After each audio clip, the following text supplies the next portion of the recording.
صوتها متغير 180 درجة ونسيت كلمات أشهر أغانيها، والجمهور بيقول لها شكلك رجعتي لأدوية الاكتئاب من تاني. اللي حصل مع شيرين في آخر حفلاتها محدش يصدقه. إزاي نسيت الكلمات؟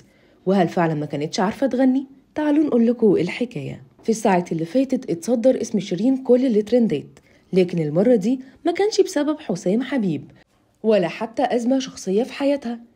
دي أزمة فنية جديدة من نوعها، بعد ما طلعت في أهم حفلة من حفلات حياتها، وهي حفلة ليالي سعودية مصرية، وهي ناسية كلمات أهم أغانيها حب وجنة، وكانت عمالة تقرأ من الورق وتتلخبط. ومش بس كده، دي كمان صوتها ما كانش هو صوت شيرين اللي احنا متعودين عليه، والكل كان مصدوم من اللي بيحصل، خاصة إن الكل عارف إن أداء شيرين على المسرح مبهر ومفيش خلاف عليه.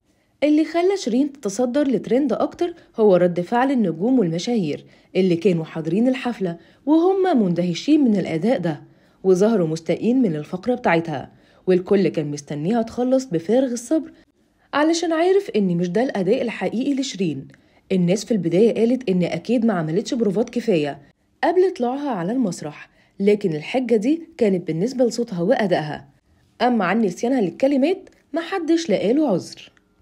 وبعد رجوعها لحسام حبيب للمرة الخامسة وإقالة مديرة أعمالها وتولي حسام المهمة دي من جديد، والكل ملاحظ إن مستوى شيرين الفني رجع من تاني في انخفاض، وإنه الأزمات الفنية رجعت وراها من كل مكان، لدرجة إنها اتفقت على حفلتين في نفس اليوم، واحدة في لبنان والتانية في مصر، والاتنين كانوا في نفس الوقت، واضطرت إنها تأجلهم هما الاتنين بسبب اختلاف المواعيد. الأزمات دي كلها كوم، وأزمة انقطاع نفسها أثناء الغنى كوم تاني خالص، وده لأن الموضوع عمره ما حصل لها، والكل كان بيشهد لشيرين بأنها من أكتر النجوم اللي أدائهم مميز لساعات طويلة، وإنه مفيش حد كان بيقدر يغني عدد الساعات اللي هي بتغنيها. الجمهور بقى اتقسم لجزئين في الحكاية دي.